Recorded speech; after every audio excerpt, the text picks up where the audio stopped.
पहली गवाही कॉर्पोरेट गवाही है, यानी असी इकट्ठी गवाही सुनांगे चर्च के कुछ बच्चों की और परमेश्वर ने किस तरह उन्होंने जीवन के काम किया सुनांगे। पहली गवाही है सिस्टर कीर्ति, बेटे को लैके अगे आ जाओ।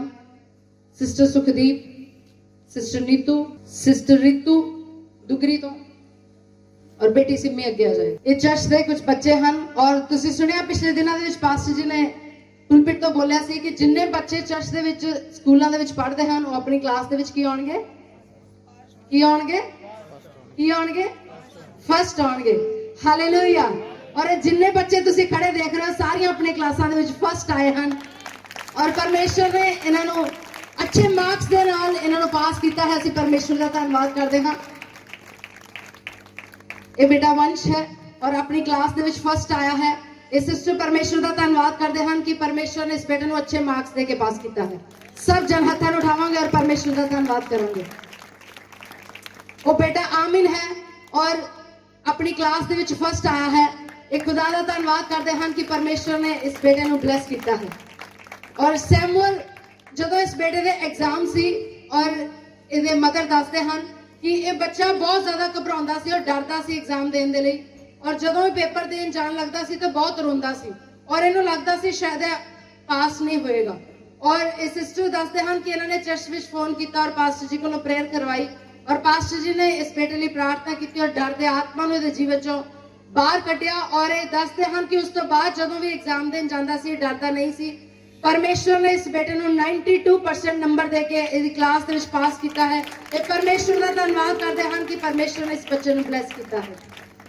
और अगे बच्चे हैं आर्यन और अरमान, ये बच्चे दुगरी तो आए हैं और ये बच्चे दोनों अपनी क्लास दे विच फर्स्ट आए हैं। ये परमेश्वर का धन्यवाद करते हैं कि परमेश्वर ने इन्हां बच्चों को ब्लेस किया है। हालेलुया। और ये सिस्टर रितू हैं दुगरी पिंड तो आए हैं। ये सिस्टर अपनी होर गवाही दे रहे हैं। ये सिस्टर दसते हैं कि इन्हां दे परिवार दे विच कोई भी जन जिहड़े मायके परिवार विचों सी पेके परिवार विचों कोई भी मसीह नूं नहीं सी मनदा और ये सिस्टर उन्हां दे लई बहुत दुआ करदे सी। और इस सिस्टर दसते हैं कि एक दिन उन्होंने चर्च में इस जगह के उत्ते लैके आए अपने मदर को, अपनी सिस्टर को, अपने ब्रदर को और इन्होंने पास्टर जी के नाल उन्होंने काउंसलिंग कराई। और इस सिस्टर दसते हैं कि उस दिन तो बाद इन्हों का परिवार विश्वास में आ चुका, उन्होंने सारे ने बपतिस्मा ले लिया। ये परमेश्वर का धन्यवाद करते हैं कि परमेश्वर ने इन्होंने परिवार को बदलिया है। हालेलुया। मैं तुहानूं याद कराना चाहती हाँ, एक समय सिस्टर ने एक गवाही दी सी कि ये संतोखपुरा चर्च के विच जांदे सी और इस सिस्टर के अंदर बहुत प्यास सी कि ये चर्च साडे पिंड दे विच होना चाहिए है और इन्होंने साडे नाल कदी गल नहीं सी कीती, लेकिन परमेश्वर दा आत्मा सानू इन्हां दीयां प्रार्थनावां दे द्वारा और बहुत सारे लोगों दीयां प्रार्थनावां दे द्वारा दुगरी पिंड दे विच लैके आया। असीं परमेश्वर दा धन्नवाद करदे हां। सब जन हत्थां उठावांगे और परमेश्वर दा धन्नवाद करांगे क्योंकि सचमुच प्रार्थनावां नूं सुण के उत्तर दिंदा है। और जोरदार तालियां दे नाल एक बार इन्हां बच्चियां दे लई जिन्हां दे उत्ते परमेश्वर का अनुग्रह है, जिन्हां ने मेहनत की और अच्छे नंबर लाए, सारियां नूं असीं गॉड ब्लेस यू कहते हैं। आमीन। और बेटी सिमी है, ये बेटी बीकॉम सेकेंड ईयर की स्टडी कर रही है और ये बेटी अपनी गवाही दे विच दसदी है कि जदों इस बेटी के पिछले दिनों में एग्जाम सी और इसके एग्जाम अच्छे होए लेकिन एक एग्जाम इसका बिल्कुल भी अच्छा नहीं सी गया और ये बेटी सोच रही सी कि शायद ही मैनू पासिंग मार्क्स मिलन और शायद मैनू रीअपीयर ना करना पवे इस पेपर को। और ये बेटी दसदी है कि ये डर विच सी लेकिन इन्हें प्रार्थना जारी रखी और परमेश्वर ने कहा कि प्रभु मैं अपनी सामर्थ उत्ते नहीं तुहाडी सामर्थ उत्ते भरोसा करदी हां। और ये बेटी दसदी है उस सब्जेक्ट विच भी इहदे 85% मार्क्स आए। ये परमेश्वर का धन्यवाद करती है कि परमेश्वर ने इस बेटी को उन्हें एग्जाम्स दे विच चंगे नंबर देके पास किया है। सब जन हत्थां नूं उठाइए और खुदा का धन्यवाद करिए इस गवाही दे लई। अगली गवाही ब्रदर सोनू दी है। ये ब्रदर सोनू हैं लम्मा पिंड तो आए हैं। ये ब्रदर अपनी गवाही दे विच दसदे हैं कि 2 महीने पहला इस ब्रदर नूं पैरालाइज का अटैक आ गया सी और जिस कारण इन्हां दा सज्जा पासा बिल्कुल रुक गया सी और काम नहीं सी कर पा रहे। और ये ब्रदर दसदे हैं कि ये अपनी जॉब के उत्ते भी नहीं सी जा पाते क्योंकि पूरा राइट हैंड साइड का जिहड़ा पासा सी इन्हां दा सज्जा पासा सी रुक गया सीगा। और इन्होंने चर्च विच लगातार आउंदे रहे, इन्होंने प्रार्थना करवाई पास्टर जी कोलों और ये दसदे हैं कि उस तो बाद हुण बिल्कुल ठीक हैं, अपनी जॉब ते भी जाते हैं, परमेश्वर का धन्यवाद करते हैं और चलते फिरते हैं। इन्हां दी राइट साइड हुण बिल्कुल ठीक है। ये परमेश्वर का धन्यवाद करते हैं इस चंगाई दे लई। ਸਭ ਜਨ ਹੱਥਾਂ ਨੂੰ ਉਠਾਵਾਂਗੇ ਔਰ ਖੁਦਾ ਦਾ ਧੰਨਵਾਦ ਕਰਾਂਗੇ ਇਸ ਚੰਗਾਈ ਦੇ ਲਈ।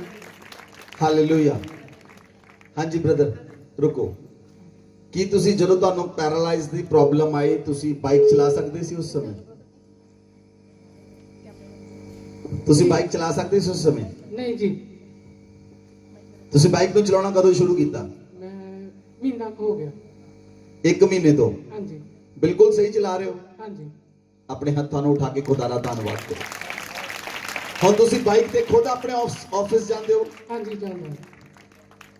ਧੰਨਵਾਦ ਕਰੋ ਖੁਦਾ ਬੰਦਾ। ਅਗਲੀ ਗਵਾਹੀ ਸਿਸਟਰ ਜਸਵੀਰ ਕੌਰ ਦੀ ਹੈ, ਕੰਦਾਲਾ ਗੁਰੂ ਤੋਂ। ਇਹ ਸਿਸਟਰ ਜਸਵੀਰ ਕੌਰ ਹਨ, ਕੰਦਾਲਾ ਗੁਰੂ ਪਿੰਡ ਤੋਂ ਆਏ ਹਨ ਔਰ ਇਹ ਸਿਸਟਰ ਆਪਣੀ ਗਵਾਹੀ ਦੇ ਵਿੱਚ ਦੱਸਦੇ ਹਨ ਕਿ ਪਿਛਲੇ ਦਿਨੀ ਇਹਨਾਂ ਦੇ ਪਿੰਡ ਦੇ ਵਿੱਚ ਇੱਕ ਵਾਇਰਲ ਆਇਆ, ਉਸ ਦੇ ਕਾਰਨ ਇਹਨਾਂ ਦੇ ਪਿੰਡ ਦੇ ਵਿੱਚ ਜਿੰਨੇ ਵੀ ਲੋਕਾਂ ਦੇ ਕੋਲ ਪਸ਼ੂ ਸੀ ਉਹ ਬਿਮਾਰ ਹੋਣੇ ਸ਼ੁਰੂ ਹੋ ਗਏ ਔਰ ਮਰਨੇ ਸ਼ੁਰੂ ਹੋ ਗਏ। ਔਰ ਇਹ ਸਿਸਟਰ ਦੱਸਦੇ ਹਨ ਕਿ ਇਹਨਾਂ ਦੇ ਆਂਢ ਗੁਆਂਢ ਵੀ ਕਈਆਂ ਦੇ ਪਸ਼ੂ ਮਰ ਗਏ, ਲੇਕਿਨ ਇਹ ਸਿਸਟਰ ਦੱਸਦੇ ਹਨ ਕਿ ਉਸ ਵਾਇਰਲ ਦੇ ਕਰਕੇ ਇਹਨਾਂ ਦੇ ਪਸ਼ੂ ਵੀ ਬਿਮਾਰ ਹੋਣ ਲੱਗ ਪਏ ਸੀ। ਔਰ ਇਹ ਸਿਸਟਰ ਚਰਚ ਦੇ ਵਿੱਚ ਆਏ, ਉਹਨਾਂ ਨੇ ਵਿਸ਼ਵਾਸ ਦੇ ਨਾਲ ਪਾਸਟਰ ਜੀ ਕੋਲੋਂ ਪ੍ਰੇਅਰ ਕਰਵਾਈ। ਪਾਸਟਰ ਜੀ ਨੇ ਇਹਨਾਂ ਨੂੰ ਇਹਨਾਂ ਦੇ ਪਸ਼ੂਆਂ ਦੇ ਵਾਸਤੇ ਜਲ ਦਿੱਤਾ ਔਰ ਇਹਨਾਂ ਨੇ ਉਸ ਪਾਣੀ ਦੇ ਵਿੱਚ ਜਿਹੜਾ ਉਹ ਪਾਣੀ ਪੀਂਦੇ ਸੀ ਉਸ ਵਿੱਚ ਜਲ ਨੂੰ ਮਿਲਾਇਆ। ਇਹ ਸਿਸਟਰ ਦੱਸਦੇ ਹਨ ਕਿ ਆਸ-ਪਾਸ ਕਈਆਂ ਦੇ ਪਸ਼ੂ ਮਰ ਗਏ ਔਰ ਕਈਆਂ ਨੂੰ ਵਾਇਰਲ ਦੇ ਨਾਲ ਬਿਮਾਰ ਹੋ ਗਏ, ਲੇਕਿਨ ਇਹਨਾਂ ਦੇ ਪਸ਼ੂ ਬਿਲਕੁਲ ਠੀਕ ਹਨ ਔਰ ਇਹ ਪਰਮੇਸ਼ਵਰ ਦਾ ਧੰਨਵਾਦ ਕਰਦੇ ਹਨ ਕਿ ਪਰਮੇਸ਼ਵਰ ਨੇ ਇਹਨਾਂ ਦੇ ਪਸ਼ੂਆਂ ਨੂੰ ਬਚਾ ਕੇ ਰੱਖਿਆ ਹੈ। ਸਭ ਜਨ ਹੱਥਾਂ ਨੂੰ ਉਠਾਵਾਂਗੇ ਔਰ ਖੁਦਾ ਦਾ ਧੰਨਵਾਦ ਕਰਾਂਗੇ ਇਸ ਗਵਾਹੀ ਲਈ। ਅਗਲੀ ਗਵਾਹੀ ਸਿਸਟਰ ਰੋਜ਼ੀ ਦੀ ਹੈ। ਇਹ ਧੰਨਵਾਦ ਨਹੀਂ ਹੈ ਪਰਮੇਸ਼ਵਰ ਦਾ। ਤੁਸੀਂ ਜਾਣਦੇ ਹੋ ਇੱਕ ਮੱਝ ਦੀ ਕੀਮਤ ਕਿੰਨੀ ਹੁੰਦੀ ਹੈ? ਕੀ ਤੁਸੀਂ ਜਾਣਦੇ ਹੋ ਇੱਕ ਮੱਝ ਕਿੰਨੇ ਦੀ ਹੁੰਦੀ ਹੈ? ਸਿਸਟਰ ਕਿੰਨੇ ਦੀ ਹੁੰਦੀ ਹੈ ਇੱਕ ਮੱਝ? 50,000 ਤੋਂ ਘੱਟ ਦੀ ਨਹੀਂ ਹੁੰਦੀ। Hallelujah, hallelujah. ਪਰਮੇਸ਼ਵਰ ਨੇ ਇਹਨਾਂ ਨੂੰ ਵੱਡੇ ਨੁਕਸਾਨ ਤੋਂ ਬਚਾਇਆ ਹੈ। ਪਰਮੇਸ਼ਵਰ ਦਾ ਧੰਨਵਾਦ ਕਰਦੇ ਹਾਂ। ਇਹ ਸਿਸਟਰ ਰੋਜ਼ੀ ਹਨ, ਉਪਕਾਰ ਨਗਰ ਤੋਂ ਆਏ ਹਨ ਔਰ ਸਿਸਟਰ ਆਪਣੀ ਗਵਾਹੀ ਦੇ ਵਿੱਚ ਦੱਸਦੇ ਹਨ ਕਿ ਇਹ ਸਿਸਟਰ ਨੂੰ ਪਿਛਲੇ 20 ਦਿਨ ਤੋਂ ਕਾਫੀ ਜ਼ਿਆਦਾ ਆਪਣੀ ਬੋਡੀ ਕਮਜ਼ੋਰ ਲੱਗਦੀ ਸੀ ਔਰ ਇਹਨਾਂ ਨੂੰ ਤੁਰਨ ਫਿਰਨ ਦੇ ਵਿੱਚ ਵੀ ਪ੍ਰੋਬਲਮ ਲੱਗਦੀ ਸੀ ਔਰ ਸਰੀਰ ਵਿੱਚ ਕਾਫੀ ਜ਼ਿਆਦਾ ਕਮਜ਼ੋਰੀ ਆ ਗਈ ਸੀ। ਇਹ ਸਿਸਟਰ ਦੱਸਦੇ ਹਨ ਕਿ ਇੱਕ ਦਿਨ ਇਹਨਾਂ ਦੇ ਡਾਟਰ ਇਨ ਲਾ, ਇਹਨਾਂ ਦੀ ਬਹੂ ਨੇ ਇਹਨਾਂ ਨੂੰ ਕਿਹਾ ਕਿ ਹੋ ਸਕਦਾ ਹੈ ਤੁਹਾਡੀ ਸ਼ੂਗਰ ਦੇ ਵਿੱਚ ਕੋਈ ਪ੍ਰੋਬਲਮ ਹੋਵੇ, ਅਸੀਂ ਸ਼ੂਗਰ ਚੈੱਕ ਕਰਦੇ ਹਾਂ। ਔਰ ਜਦੋਂ ਇਹਨਾਂ ਦੀ ਸ਼ੂਗਰ ਚੈੱਕ ਕੀਤੀ ਤਾਂ ਸ਼ੂਗਰ ਕਾਫੀ ਜ਼ਿਆਦਾ ਸੀ, ਬਲੱਡ ਦੇ ਵਿੱਚ ਸ਼ੂਗਰ ਵੱਧ ਚੁੱਕੀ ਸੀਗੀ ਔਰ ਇਹ ਸਿਸਟਰ ਦੱਸਦੇ ਹਨ ਕਿ ਉਸ ਦੇ ਕਾਰਨ ਹੀ ਆਪਣੇ ਸਰੀਰ ਦੇ ਵਿੱਚ ਬਹੁਤ ਕਮਜ਼ੋਰੀ ਨੂੰ ਮਹਿਸੂਸ ਕਰਦੇ ਸੀ। ਔਰ ਇਹ ਸਿਸਟਰ ਦੱਸਦੇ ਹਨ ਕਿ ਇਹਨਾਂ ਨੇ ਪਾਸਟਰ ਜੀ ਕੋਲੋਂ ਫੋਨ ਦੇ ਉੱਤੇ ਪ੍ਰੇਅਰ ਕਰਵਾਈ ਔਰ ਇਹ ਦੱਸਦੇ ਹਨ ਲਗਾਤਾਰ ਇਹ ਆਪ ਵੀ ਪ੍ਰਾਰਥਨਾ ਕਰਦੇ ਰਹੇ ਔਰ ਪਰਮੇਸ਼ਰ ਨੇ ਇਸ ਭੈਣ ਨੂੰ ਚੰਗਾਈ ਦਿੱਤੀ। ਇਹ ਦੱਸਦੇ ਹਨ ਕਿ ਅੱਜ ਸਵੇਰੇ ਜਦੋਂ ਇਹ ਆਪਣੀ ਸ਼ੂਗਰ ਚੈੱਕ ਕਰਕੇ ਆਏ, ਪਿਛਲੇ ਦਿਨਾਂ ਵਿੱਚ ਇਹਨਾਂ ਦੀ ਸ਼ੂਗਰ ਬਿਲਕੁਲ ਨਾਰਮਲ ਸੀ ਔਰ ਅੱਜ ਵੀ ਇਹਨਾਂ ਦੀ ਸ਼ੂਗਰ 116 ਸੀ। ਇਹ ਪਰਮੇਸ਼ਰ ਦਾ ਧੰਨਵਾਦ ਕਰਦੇ ਹਨ ਕਿ ਪਰਮੇਸ਼ਰ ਨੇ ਇਹਨਾਂ ਨੂੰ ਬਲੱਡ ਸ਼ੂਗਰ ਦੀ ਪ੍ਰੋਬਲਮ ਤੋਂ ਆਜ਼ਾਦ ਕੀਤਾ ਹੈ। ਔਰ ਇਹਨਾਂ ਦੀ ਇੱਕ ਹੋਰ ਗਵਾਹੀ ਹੈ, ਇਹ ਆਪਣੀ ਬੇਟੀ ਦੀ ਗਵਾਹੀ ਦਿੰਦੇ ਹਨ। ਇਹ ਸਿਸਟਰ ਦੱਸਦੇ ਹਨ ਕਿ ਇਹਨਾਂ ਦੀ ਬੇਟੀ ਪਿਛਲੇ 5 ਸਾਲ ਤੋਂ ਕੈਨੇਡਾ ਦੇ ਵਿੱਚ ਸੀ ਔਰ ਇਹ ਚਾਹੁੰਦੇ ਸੀ ਕਿ ਉਹ ਬੇਟੀ ਇੱਕ ਵਾਰ ਇਹਨਾਂ ਦੇ ਕੋਲ ਆਵੇ ਔਰ ਇਹ ਸਿਸਟਰ ਦੱਸਦੇ ਹਨ ਪਿਛਲੇ ਦਿਨਾਂ ਵਿੱਚ 5 ਸਾਲ ਤੋਂ ਬਾਅਦ ਇਹਨਾਂ ਦੀ ਬੇਟੀ ਵਾਪਸ ਇੰਡੀਆ ਆਈ ਹੈ ਔਰ ਉਹ ਬਿਲਕੁਲ ਸਹੀ ਸਲਾਮਤ ਪਰਮੇਸ਼ਰ ਉਹਨਾਂ ਨੂੰ ਇੰਡੀਆ ਵਿੱਚ ਲੈ ਕੇ ਆਏ ਹਨ। ਇਹ ਪਰਮੇਸ਼ਰ ਦਾ ਧੰਨਵਾਦ ਕਰਦੇ ਹਨ।